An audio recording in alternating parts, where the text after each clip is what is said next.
Here in the desert wastes, 3 Israeli divisions had gathered to face 7 Egyptian divisions, a force nearly 3 times larger and with at least double the number of tanks.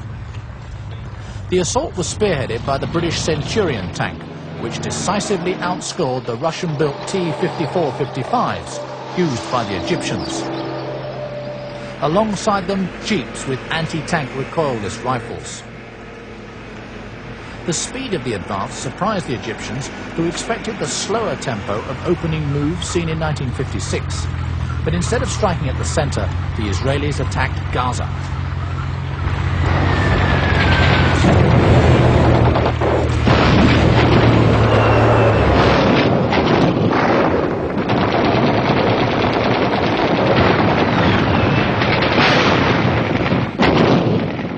The breakthrough was achieved by the 7th Armoured Brigade, commanded by Colonel Shmuel Gonen. They outflanked the fortifications and minefields, attacking over dunes considered impassable by the Egyptian defenders.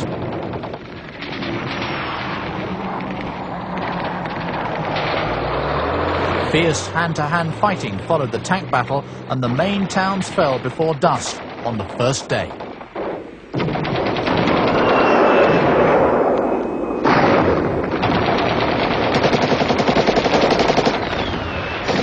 Egyptian tanks fell prey to well-armed and efficient infantry. Israeli tank commanders were also frequent casualties, a result of fighting from open turrets.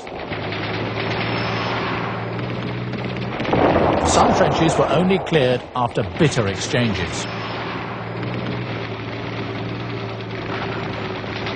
But it was accomplished with little loss of momentum to the offensive.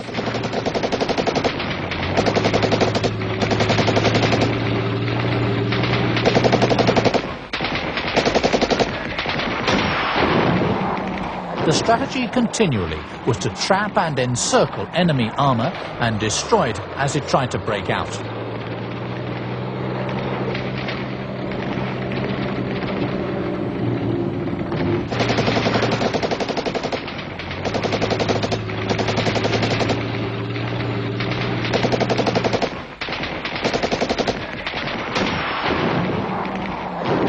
The Israelis entered Gaza on Tuesday lunchtime, halfway through the second day after what they described as a brutal battle.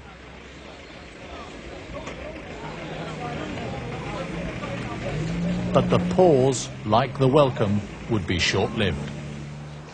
Thousands of mines had to be cleared from the deep echelons of the Egyptian defences. But as some rested momentarily, others fought street battles to flush out the last resistance by Egyptian commandos. It was a bitter and unexpected defeat for the Egyptians. The Egyptian commander in Gaza, Major General Abdul Munah Husseini, still looks bewildered by the speed of his force's demise as he signs the surrender document, hastily scribbled out on a scrap of paper by his Israeli captors.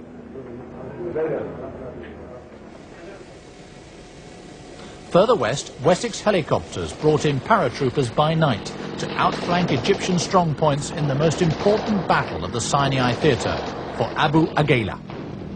Here, the Israeli offensive was led by a future defense minister, General Ariel Sharon.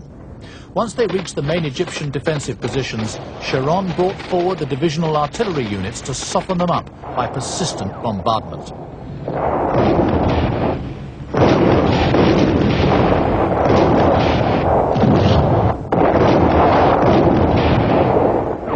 Abu Agela fell at lunchtime on the second day after what was probably the most complicated battle of all the Arab-Israeli wars.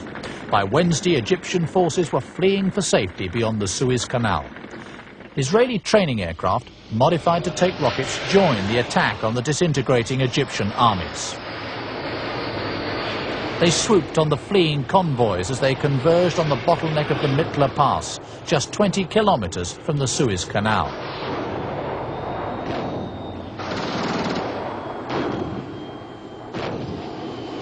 Mirage 3s, recently brought from France, were also bombed up.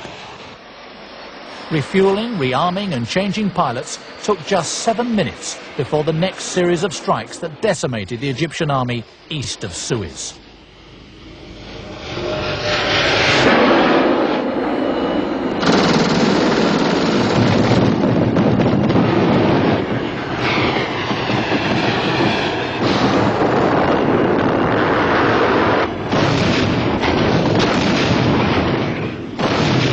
Israeli brigades were now being closely coordinated to prevent them mistakenly firing on each other.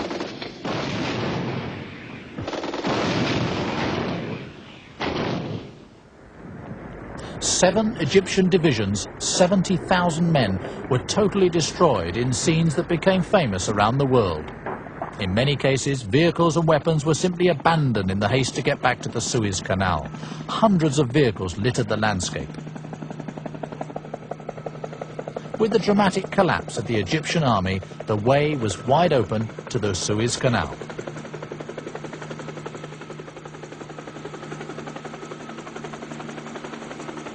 In front of them, fewer than 100 of the Egyptians' 1,000 tanks managed to cross the canal to safety. Their rout had been compounded by conflicting orders from the Egyptian commander, Field Marshal Abdul Hakim Ammar, which created panic in the defeated army.